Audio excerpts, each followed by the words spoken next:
les rayons et les ondes vous proposent chaque semaine les rencontres de Sophie avec celles et ceux qui font le territoire. Bonjour à toutes et à tous. Aujourd'hui, pour les rencontres de Sophie, nous sommes à Avranches avec une romancière écrivaine que nous avons déjà rencontrée pour des interviews et des rencontres littéraires à Avranches et Pontorson, qui est très liée au territoire, elle va nous en parler, et qui sort un nouveau roman. Donc c'est Ella Balert. Bonjour Ella. Bonjour Sophie et merci de cette invitation. C'est toujours un plaisir de se retrouver et puis c'est fou ce que vous écrivez comme texte. Et en plus, ce qui nous surprenne, c'est toujours sur des... Enfin, il y a des thématiques, je pense qu'on retrouvera, on va en parler, mais c'est toujours des sujets quand même très différents et on voyage beaucoup avec une accroche chez nous. Alors, je vais poser première question justement traditionnelle. Quel est votre lien avec le territoire pour ceux qui ne le sauraient pas encore ? Il remonte à l'enfance puisque je suis née à Caen, mais j'ai grandi à Avranches avant de partir à l'adolescence à Rouen. Donc voilà, c'est très lié à la ville. À la Normandie, oui. Et Avranches, Granville aussi, je crois que vous aviez Granville, des attaches. oui, mes grands-parents. On avait parlé de ça quand on s'était rencontrés. Mes grands-parents étaient de Donville-les-Bains, donc on y allait tous les dimanches. Et je crois que la baie aussi a une importance.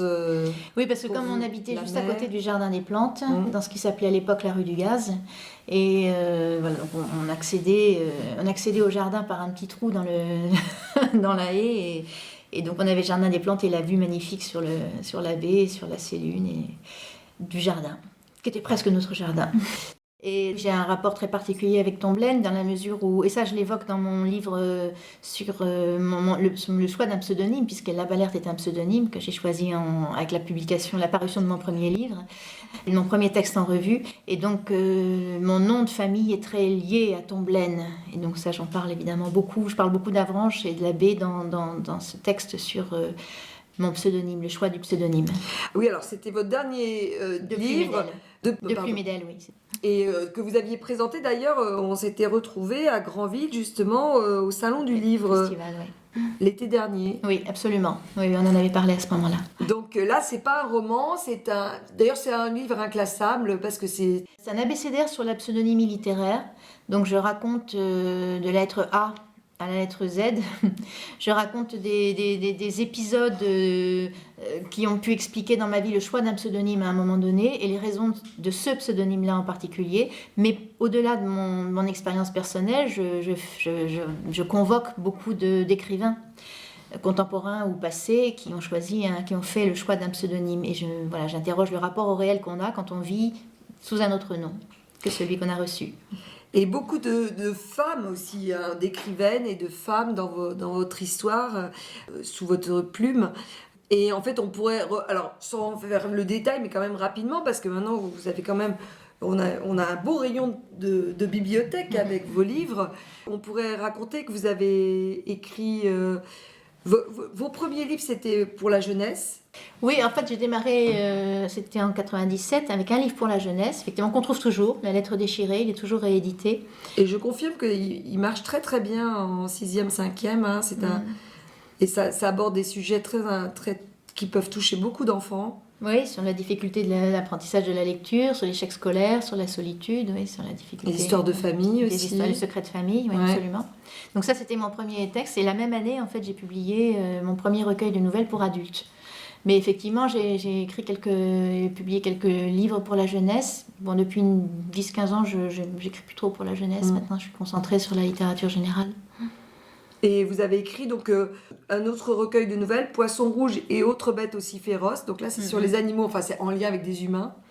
Oui, ce sont des histoires d'humains, mais ce sont, le lien, il y a quelque chose qui les relie, qui est de l'ordre de l'animalité. Un peu fantastique. Oui, voilà. On voit la symbolique des animaux, oui. Oui, et aussi une inspiration surréaliste, je le signale, puisque le livre d'aujourd'hui m'a concerné plutôt le surréalisme, mais il y a 2-3 textes de ce recueil qui étaient parmi mes premiers textes publiés, et qui sont parus dans une revue surréaliste. Puisque j'ai commencé à publier mes textes pour adultes dans une revue surréaliste, créée par Breton et recréée par Sarah Alexandrian. Et donc dans fin des années 80, quand j'ai commencé à publier, ça a été accueilli par une revue surréaliste. Donc mon lien au surréalisme est très ancien. Il est lié. Et vous avez écrit aussi, alors je ne sais pas dans quel ordre, des romans Placement libre, Prenez soin d'elle. Qui sont des romans, oui. Oui, et un gros roman qui est extraordinaire, parce que c'est un peu comme des poupées russes. Il y a des histoires qui sont dans des histoires, on est surpris. Là, vous menez le lecteur par le bout du nez. Qui s'appelle Le Contrat. Il y a un côté faustien un peu. C'est un contrat de Faust, tout à fait. Et qui commence à Avranches pendant la guerre. Qui démarre. Le prologue se passe à la Libération. Et puis, vous avez écrit aussi, alors, donc, tous ces livres-là, et comme celui dont on va parler, sont chez des éditions qui ont 50 ans, vous dites? Oui, les éditions des femmes ont fêté leur cinquantenaire l'année dernière, absolument. Donc, l'édition des femmes, ça s'appelle. Antoinette Fuchs, c'est la fondatrice. Voilà. Ouais. Mais vous avez aussi publié pour d'autres maisons d'édition. Donc là, c'est intéressant parce que c'est une collection, c'est ça, qui s'appelle La vie rêvée des choses. Oui, c'est aux éditions Courtoujours, oui. Oui, c'est un roman, Petit bouton de nacre, c'est un roman qui était paru, je sais pas, il y a une dizaine d'années, peut-être maintenant à peu près. Non, un petit peu moins, je crois, oui. Et vous avez fait un lien à partir du bouton de nacre entre la Polynésie française et où se pêchent les huîtres qui fournissent la nacre, et Méru dans la région de Beauvais, dans le nord de la France, donc en Picardie, où l'activité industrielle autour de la nacre au début du XXe était encore très importante. Et puis il y a aussi aux éditions Belin. Un texte sur George Sand à Nohant, donc c'est lié au lieu. Oui. Et c'est intéressant parce que ça va donner un autre livre aussi. Vous continuez sur George Sand. Oui, absolument. Je retourne à la Grande George avec les éditions Courtoujours, justement, qui ont une collection qui s'intitule Tout sur, et puis suit un nom d'auteur. Et donc il y a un Tout sur George Sand qui va sortir en 2026, à l'occasion du 150e de sa mort. Et donc l'éditrice m'a demandé de le prendre en charge, et c'est un grand plaisir de retourner à l'écriture et à l'œuvre et à la personne de George Sand. Donc George Sand, c'est une femme qui a vraiment existé. Vous avez aussi dans vos premiers livres, on a oublié de le citer, un roman sur une vraie femme pirate qui a existé, Marie Pirate. Absolument, Marie Red, elle a existé au 18e, ça c'est paru, Marie Pirate c'est le titre du roman qui est paru aux éditions Zulma. Mais effectivement, oui, George Sand, elle avait existé, Marie Red a existé, et Léona Delcourt a existé. Alors, on va parler de Léona Delcourt et vous demander comment vous l'avez rencontrée, cette Léona Delcourt, que tout le monde connaît, mais pas sous ce nom-là. Non, effectivement. Et à travers la fiction. Comment vous est venue l'idée de raconter l'histoire de Nadja ? Alors effectivement, Léona Delcourt, on la connaît sous le pseudonyme, là c'est une histoire de pseudonyme encore, de pseudonyme de Nadja, qu'elle avait choisi elle-même, parce que c'est le commencement du mot espérance, disait-elle, en russe. Nadiejda, il y a une chanson d'ailleurs, Nadiejda, ça veut dire espérance. Ouais. Et donc, Léona Delcourt, donc, c'est effectivement la jeune femme, elle avait 25 ans à l'époque, qui a inspiré le récit de Breton qui s'intitule Nadja, qui est paru en 1928. Et c'est une femme qu'il a rencontrée donc, en 1926. Alors c'est amusant parce que là vous me disiez que ça allait être le centenaire de leur rencontre le 4 octobre 1926, Absolument. Donc 2026. Oui, tout à fait. Ils se sont rencontrés le 4 octobre 1926 rue Lafayette à Paris. Mais vous ne l'avez pas écrit pour ça, pour fêter le centenaire ? Non, pas du tout. Moi, c'est un texte sur lequel je travaille depuis... Alors, Nadja, je l'ai rencontrée dans les années 80 quand je venais d'avoir le bac. Je monte à Paris, je fais mes études, je découvre... Donc vous veniez de Rouen, je venais de Rouen, oui. Je ne découvre pas complètement le surréalisme parce que j'avais déjà un peu lu Breton, un peu Desnos, un peu Aragon, Éluard, etc. Et Nadja, bien entendu, je l'avais lu. Mais par contre, je ne connaissais pas du tout Léona Delcourt. Nadja, c'était une figure comme ça du texte de Breton, que je ne la connaissais pas sous son autre nom. Et je l'ai redécouverte sous son véritable nom de Léona Delcourt en 2019. Et c'est à partir de 2019 et surtout 2021 que je me suis... qu'est venue l'évidence et la nécessité pour moi d'écrire sur cette jeune femme. Qui donc, vous voulez que je raconte rapidement ? Oui, allez-y. Donc c'est amusant parce que vous parlez de hasard et en fait tout est lié au hasard dans votre histoire et le hasard est important chez les surréalistes. C'est très important dans le texte de Nadja. Et dans le texte de Nadja. Parce qu'une des fascinations, Léona Delcourt était la jeune femme qu'il rencontre pendant 10 jours consécutifs à Paris, il se voit tous les jours, donc il est marié à ce moment-là, il a 30 ans, ils se voient tous les jours, ils vont au théâtre, ils vont au musée, ils se baladent dans Paris, ils vont prendre des cafés, ils vont au restaurant. Puis ils passent une nuit ensemble et ils se quittent le lendemain. Breton s'éloigne, Breton qui n'a pas aimé Nadja d'amour s'éloigne. Et pendant 5 mois, ils vont correspondre, ils vont correspondre, ils vont se revoir, vraisemblablement poursuivre un peu leur liaison. Et 5 mois plus tard, elle va se faire interner, elle va être arrêtée par la police, confiée à l'infirmerie spéciale de la préfecture de police. Et ça va se terminer là pour elle, puisqu'elle va être conduite d'abord à Sainte-Anne, et puis à l'asile de Perret-Vaucluse, puis à l'asile de Bailleul. Et en fait, de ce jour-là, elle ne verra plus jamais le jour, puisqu'elle meurt dans l'asile de Bailleul en 1941. Elle n'avait pas 40 ans, elle passe 13 ans en hôpital psychiatrique. Donc moi ce qui m'a intéressée, et il n'y a pas très très longtemps, donc, il y a quelques années, c'était Georges Sebag en 2004 qui le premier a révélé l'identité de cette Nadja que nous connaissions uniquement sous le nom de Nadja. Et pourquoi Georges Sebag Parce que Georges Sebag c'est un grand spécialiste du surréalisme, qu'il a retrouvé des lettres et il a retrouvé des documents. Et donc on sait maintenant qu'il s'agissait de Léona Delcourt. On a quelques éléments biographiques. Là concernant, on a quelques documents photographiques également, on voit à quoi elle peut ressembler. Et on a ces lettres. Et on a ces lettres qui sont conservées à la Bibliothèque nationale de France et à la Bibliothèque Jacques Doucet. Et donc je suis allée lire ces lettres. C'est extrêmement émouvant de voir les lettres autographes de cette jeune femme. Les lettres dans lesquelles elle exprime tout son amour pour André Breton, avec la claire conscience que cet amour n'est pas réciproque. Et qu'il l'est de moins... lui, plus elle est fascinée par lui, moins il l'est par elle. Et ça se termine très tragiquement pour elle, puisqu'elle va être internée et mourir en asile.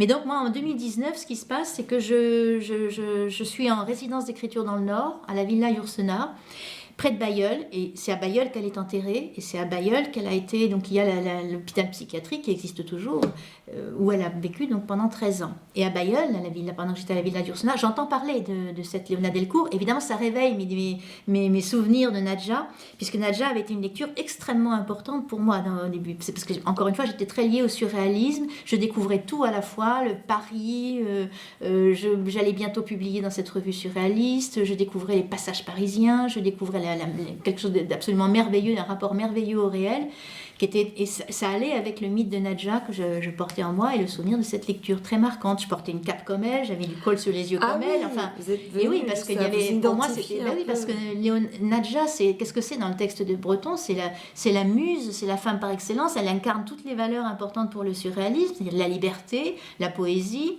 l'amour fou, l'amour absolu, c'est tout ça à la fois qu'elle incarne. C'est ça le sous-titre, hein. C'est Nadja ou l'amour fou? Non, l'amour fou, c'est un autre titre, c'est un autre récit de Breton, et qui d'ailleurs n'est pas consacré à Nadja. D'accord. Mais c'est vrai que souvent on associe les deux. Ah oui, donc on associe les deux parce qu'elle a éprouvé un amour effectivement fou, mais littéralement fou à la fin pour André Breton, alors que lui, dès le 3e jour, il se rencontre pendant 10 jours, mais dès le 3e jour, on sait qu'il ne l'aime pas.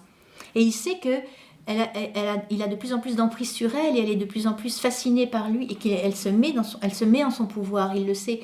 Et elle est fragile, Léona Delcourt, elle est psychologiquement fragile. Elle est dans une grande précarité matérielle. Elle est fille-mère, elle a laissé sa fille à ses parents dans le Nord, elle est arrivée à Paris quelques années auparavant, mais bon voilà, elle est vraiment dans un état très très... Elle est pauvre, elle est maigre, enfin elle vit dans des conditions difficiles et elle est psychologiquement un peu fragile. Et néanmoins, donc voilà, cette chose va se lier entre eux et va surgir entre eux qui va la conduire à sa perte. Oui, c'est assez tragique de se dire qu'en plus, lui, ça lui a fourni une histoire magnifique qui est connue partout et on voit le côté merveilleux de cette rencontre, de cette femme et de voir ce que ça a donné elle de son côté, quoi. Mmh. Oui, c'est tout le tragique de cette rencontre. Maintenant, ça n'est pas simple, ça n'est pas. Puis moi, ça ne m'a pas intéressé du tout de faire le procès d'André Breton un siècle après. C'est pas du tout ça. Et puis surtout qu'elle était déjà fragile. Puis même c'est pas intéressant. C'est pas trop la question de ce texte-là. Breton n'est pas au centre de mon texte. C'est vraiment la figure de Léona Delcourt, puisque je suis allée lire ses lettres. Et là, dans ces lettres, on voit d'une part, d'abord, ça a attesté de sa réalité. Moi, quand j'ai appris qu'il y avait des lettres comme ça, je me suis dit, mais donc elle a existé, c'est quelqu'un de vrai. On peut connaître ce qu'elle pensait. Voilà, donc en 2019, j'ai commencé à me dire, mais qui c'était cette femme qui m'a tant fascinée sous le nom de Nadja quand j'étais jeune. Donc je suis partie à sa rencontre. Mais est-ce que c'était la même femme? C'est pas la même femme, parce que c'est la femme vue par André Breton et la femme réelle. Enfin... Oui, c'est tout le jeu, c'est toute l'interrogation qui a été la mienne, de savoir quelle était la part du mythe et la part de la réalité. Et retrouver, c'est pour ça que le sous-titre de mon livre, Léona D, la femme cachée dans le mythe de Nadja, c'est d'aller du mythe au réel, puisque André Breton, lui, il a fait d'une femme réelle un véritable mythe. Et moi, j'ai voulu parcourir le chemin un peu inverse. Mais ça, c'est grâce aux lettres. Et vous parlez de lettres. Est-ce qu'elle avait un talent littéraire, cette femme? Bon, elle n'avait pas un très grand talent littéraire. En revanche, elle a laissé quelques dessins. Et Breton a très bien senti... Elle avait quand même une nature essentiellement artistique. Elle avait une très grande sensibilité à des aspects du réel qui peuvent échapper au regard ordinaire. Donc des dessins un peu surréalistes. Absolument. D'ailleurs, il y en a un qu'on trouve, c'est d'elle, celui qu'on voit sur la pochette, la couverture du livre. Du folio. Le visage de Nadja. Oui. Un visage et une main. Oui, un visage et une main. C'est celui qui est sur la couverture de mon roman. Vous en avez un autre qui est très beau. Qu'est-elle ? Non pas qui est-elle, mais qu'est-elle ? Et c'est un autoportrait avec ce grand point d'interrogation, donc qu'est-elle ? Et oui, donc elle a laissé quelques dessins. Et d'ailleurs, Breton devait publier des choses d'elle dans la revue surréaliste. Ça ne s'est pas fait finalement, ils n'ont pas eu le temps. Mais oui, il a quand même aussi accouché de cette nature artistique. Il l'a encouragée à dessiner, encouragée à travailler, parce qu'elle était c'est pour ça qu'elle l'a fascinée quand ils se sont rencontrés. C'est une fascination réciproque immédiate. Parce qu'elle était un peu voyante, un peu magicienne. Elle disait, voilà, une lumière va s'allumer et la lumière s'allumait à la fenêtre. Elle percevait des choses. Elle n'avait pas poussé très loin son instruction, mais suffisamment, et en tout cas, elle avait suffisamment de sensibilité en elle pour savoir interpréter des textes qu'il lui a fait lire et en percevoir tout de suite un sens possible, un sens second. Donc elle avait une réelle sensibilité artistique, qui n'a pas eu l'occasion ni le temps de s'épanouir. Mais Breton a tout de suite, ils avaient tous les deux d'ailleurs l'intention de faire quelque chose de leur histoire. Très rapidement, elle lui a dit, tu feras quelque chose de nous, il faut que quelque chose reste de nous. Ah oui, donc elle était au courant et elle était volontaire pour qu'il en fasse quelque chose. Et c'est ça qui m'a intéressée, et c'est ça que je regarde dans le deuxième moment de mon texte, après avoir raconté dans un premier temps la rencontre de Léona Delcourt et d'André Breton et ma propre rencontre avec, d'une part Nadja, d'autre part Léona. Dans un second moment, je relis les lettres qu'elle a laissées, des lettres adressées, lettres d'amour fabuleuses qu'elle a laissées à André Breton. C'était beau, ces lettres. Alors il y a de très beaux passages, et ça exprime un tel amour. C'est un amour tellement absolu. C'est terrible, c'est terrible parce qu'en plus quand on connaît la fin, moi je le lis vraiment comme le destin qui est en marche, quoi. Ces lettres dont on voit lettre après lettre à quel point ça va la conduire à sa perte, parce que cet amour n'est pas réciproque, et c'est un amour de plus en plus envahissant, et un amour qui perd complètement pied avec le réel au bout d'un moment. C'est-à-dire qu'elle le dit d'ailleurs à un moment donné, elle dit ma raison se meurt. Elle perçoit bien qu'elle perd pied, mais elle est vraiment devenue ce qu'on appelle folle d'amour, quoi. Elle avait des moments, elle a basculé dans des moments comme ça, oui, mais un moment comme ça a suffi à sa logeuse pour la faire interner, pour appeler Et c'est la logeuse pour qui enlever la police. C'est la logeuse qui fait venir la police. Il n'y avait pas de famille, La famille, c'était des parents dans le Nord et sa petite fille, puisqu'elle elle avait laissé une petite fille dans le Nord en montant à Paris, sans père. Et la famille n'a rien fait non plus? Pas à ce moment-là. La famille s'est manifestée très rapidement quand elle a su que Léona a été internée. Et c'est grâce à la famille qu'elle a été internée dans le Nord, parce que ses parents habitaient à côté, à Bayonne. Ah oui, quand même. Pour pouvoir aller la voir. Mais sinon, non. Puis bon, on est en 1927 quand elle est internée.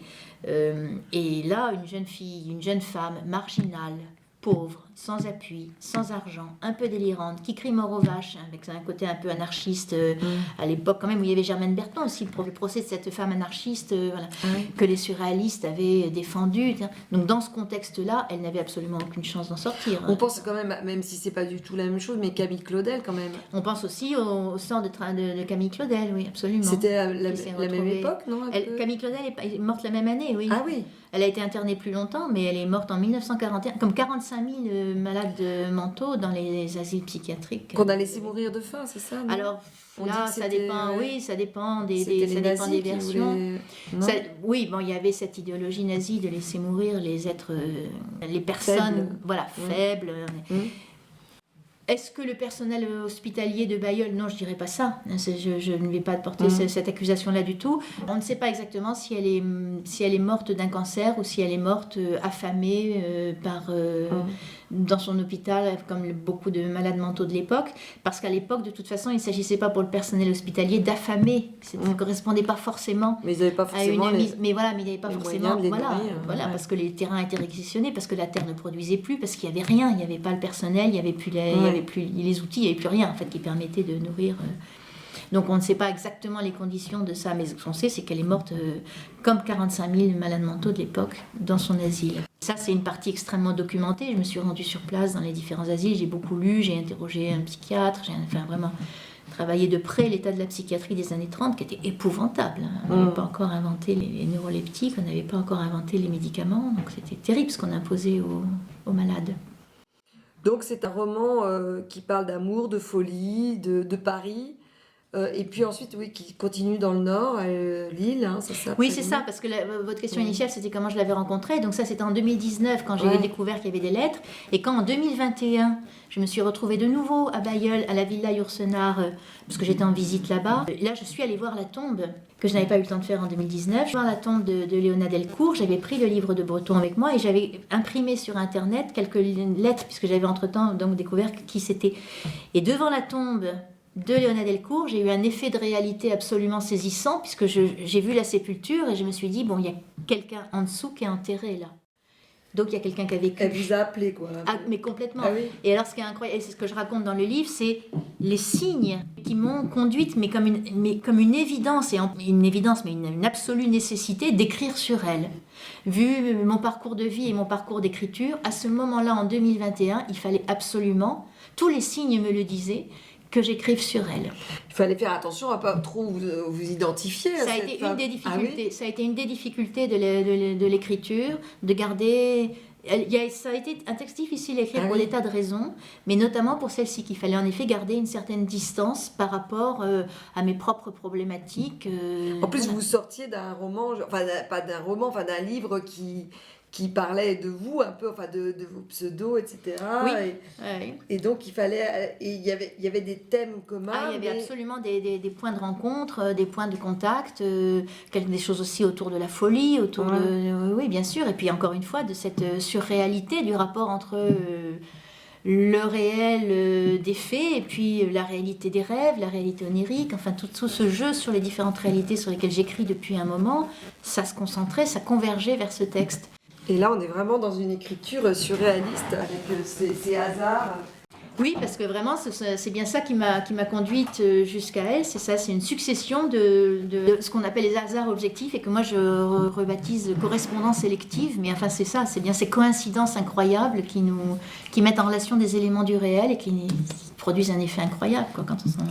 Il y a un jeu de mots sur correspondance, parce que c'est une correspondance aussi. Et absolument. Parce que c'est une lettre ouverte à cette femme, et puis parce que dans la deuxième partie, effectivement, je parle de ses lettres, donc de sa correspondance. Et ce roman, il va sortir donc là en janvier. 22 janvier. 22 janvier. Et on aura la chance de pouvoir en discuter encore plus avec vous et vous poser des questions à Avranches. Donc la date est fixée récemment, là elle vient d'être fixée avec vous et avec Prose Café et la librairie 1001 pages. Ce sera le 10 février, mardi 10 février à 18h. Avec grand plaisir. Et donc on pourra l'acheter avant ou l'acheter sur place et se faire dédicacer et surtout pouvoir en discuter avec l'auteur, c'est quand même un grand plaisir et on sait que vous êtes attaché à cette ville d'Avranches, donc ah bah oui, c'est toujours un plaisir de revenir. Vous faites toujours votre petit tour. Oui. Alors à propos de liens, de comment vous suivre aussi et à propos de lieux, il y a aussi, vous avez 2 sites mais différents. Alors, je voulais que vous en parliez rapidement. Oui, il y a un site que j'ai créé qui s'appelle l'Imusée de l'objet, dans lequel je recueille des textes d'auteurs contemporains sur un objet qui leur est cher. Et puis un autre site plus personnel, donc où je présente mes ouvrages et l'accueil qu'ils reçoivent et les réactions à ces livres-là. Et avec aussi des compléments bibliographiques, par exemple sur Léona Delcourt, il y a une petite bibliographie à la fin du livre des textes que je cite. La bibliographie plus complète sera sur mon site, exactement comme sur mon livre sur le pseudonyme. La bibliographie ne se trouve pas à la fin du livre, mais se trouve sur mon site. Donc il y a des compléments que vous pouvez accéder à un complément bibliographique, éventuellement à des documents photographiques, etc. Donc très moderne aussi, vous utilisez les moyens modernes pour ajouter une nouvelle dimension au livre. Et alors à propos de nouvelles dimensions aussi, et puis on arrive à la fin de notre entretien, et la balère, et donc je demande toujours un choix musical, mais là j'avais envie de vous parler justement plus généralement de la musique qui est importante pour vous et qu'on peut retrouver d'ailleurs sur votre site, par rapport à vos romans, à vos livres. Alors, on ne peut pas encore tout à fait les retrouver, mais effectivement, ouais. Ça fait un moment que chacun de mes livres a sa bande-son. Et j'ai listé tous les éléments musicaux qui sont présents dans mes différents ouvrages. Donc, la liste est prête, mais je n'ai pas encore fini de mettre tous les liens, et donc, ce n'est pas encore en ligne. Donc pour ce récit, donc c'est pas un roman, hein, c'est ça, j'ai dit non, roman. c'est un récit, oui, un récit biographique sur Léona Delcourt avec une dimension autobiographique puisque encore une fois j'évoque mon rapport à cette femme parce que c'est un texte qui a tellement marqué énormément de lecteurs et de lectrices que voilà, je crois que c'est important aussi, ça fait partie du texte que la réception de ce texte. Ça sera peut-être un récit biographique aussi pour tous les gens qui ont lu Nadja. En fait, voilà, tout à fait. Ils vont se transposer un peu à votre place. Oui, c'est les retours que je commence à avoir, c'est effectivement ça, c'est tout à fait ça. Alors vous avez testé vous avez des lecteurs qui testent un peu vos livres. En amont des publications, je travaille avec quelques personnes, d'ailleurs je les remercie à la fin, qui accompagnent l'écriture, qui me font des retours. D'ailleurs, c'est d'autant plus, c'est assez rigolo parce que c'est quand même bien spécifique à ce texte-là. J'ai été quand même très très habitée, notamment dans la période d'écriture, par ce texte-là. Et plus je travaillais là-dessus et plus j'en parlais autour de moi, plus je voyais des fameuses coïncidences qui se précipitaient à ma rencontre. J'en voyais partout des signes comme ça dans le réel qui s'agitaient. Des gens qui vous en parlaient. Et du coup, quand j'en parlais moi, inévitablement, ça me renvoyait des récits. Ah, mais alors, il faut que je te raconte, mais tu sais pas. Et puis des choses qui, pour certaines, concernaient. Et je raconte quelques-unes de ces coïncidences incroyables qui se sont produites. J'en raconte quelques-unes dans le livre parce que c'est assez fascinant. Donc, ça nourrit votre livre aussi. Ça nourrit aussi le livre. Les retours des gens qui m'ont aidé à l'écrire et pour qui il advenait aussi cette circonstance incroyable de voir le réel qui se met comme ça à envoyer des signes. Est-ce que les retours des lecteurs, parfois, ça vous fait modifier des choses? Non, peut-être pas quand même. Alors, ça me fait les retours des amis qui réagissent à mon texte, oui, bien sûr. Oui, si, il y a des choses. Ça me fait prendre conscience. Ça me fait prendre conscience de certains éléments, peut-être qui ne sont pas clairs ou qu'il faut que je travaille dans un sens, parce que d'en parler et puis de voir comment les mots réagissent, oui, bien sûr, ça interfère. Des fois, je vais pas on me dit pas fais ceci, fais cela, c'est pas la question, mais cet effet miroir est toujours. On vous dit jamais oui, non, parce que parfois des écrivains que j'avais interviewés m'avaient dit que parfois l'éditeur leur faisait enlever des choses, changer alors des oui, choses. Là après c'est le stade de l'édition. Ouais. Alors là les éditrices, non, elles m'ont fait déplacer un chapitre que j'avais mis plutôt vers la fin. Je trouve que c'était une très bonne idée de le mettre pas trop vers la fin en fait. Nous amène à la question, on a commencé à en parler avec le site, sur les musiques qui accompagnent ce récit. Et alors, il y en a plusieurs, en effet. Comme ça, à brûle-pourpoint, je me souviens avoir cité la chanson de Fréhel, qui est une chanteuse réaliste de ces années 30, que d'ailleurs Breton cite à un moment donné lui-même dans son récit. Et de Fréhel, j'ai choisi de citer quelques paroles d'une chanson sur les filles des rues, puisque Léona Delcourt, qui vivait dans la rue, qui disait « j'aime la rue, j'aime la liberté », c'est ce qui rend d'autant plus tragique qu'elle ait été enfermée comme ça du jour au lendemain. Elle se nourrissait vraiment de la rue. Elle vivait aussi de charme qu'elle pouvait vendre dans la rue. Et donc voilà, donc ça faisait écho avec la chanson de Fréhel. Je cite aussi la très belle chanson d'Aznavour, Mourir d'aimer. Donc en relation avec le film de Kayat, parce que pour des tas de raisons que j'explique dans le récit, mais aussi parce que d'une certaine façon Léona Delcourt elle est morte d'amour, et puis aussi une chanson, même si elle est un peu ultérieure, j'ai cité la chanson d'Edith Piaf parce que je la trouve très très belle, cette chanson sur les mots d'amour. C'est fou ce que je peux t'aimer, ce que je peux t'aimer d'amour. Et puis les mots d'amour qui nous traversent, quoi. Ouais. Et donc, je pense que vous voulez finir sur votre choix musical, ça sera celui-ci. Oui, comme vous voulez en fait. Hein. Aznavour, Piaf, Fréhel. Non, mais j'aime bien. En plus, c'est pas une chanson des plus connues. C'est pas une des plus connues de Piaf. Les mots d'amour. Non, du tout. Donc, on pourra finir là-dessus. Mais avant de finir, on a déjà donné le rendez-vous du mardi 10 février, 18h à Prose Café pour vous rencontrer à Avranches. Je me dis que ça peut être assez sympa de croiser le texte de Breton, le texte Nadja de Breton, les lettres que Léona a écrites à André Breton, ses lettres d'amour, et des extraits de ma lettre à Léona. On peut essayer de croiser les lectures. Bien sûr, tout le monde pourra poser ses questions directement. Oui, c'est une figure assez fascinante, Léona Delcourt, là, vraiment fascinante. Mais je voulais parler parce que c'est fou ce que vous publiez, ce que vous avez publié en 2026, c'est vraiment votre année. Je ne sais pas si vous l'avez déjà fait. Donc 3 livres là. Oui, 3 livres qui vont se suivre effectivement en 6 mois, oui. À 2 mois d'écart à chaque fois. Oui. Donc il y a celui-ci, Léona D, qui va sortir donc là en janvier, 22 janvier. Vous avez ensuite un autre qui n'est pas un roman non plus. Non. Qui ça s'appelle Le mot qui manque et ça paraîtra donc au mois de mars aux éditions SZ, Zapata Éditions, qu'on a écrit à 2. Et donc j'ai accompagné Jean-Paul Galibert qui a subi un AVC il y a 3-4 ans.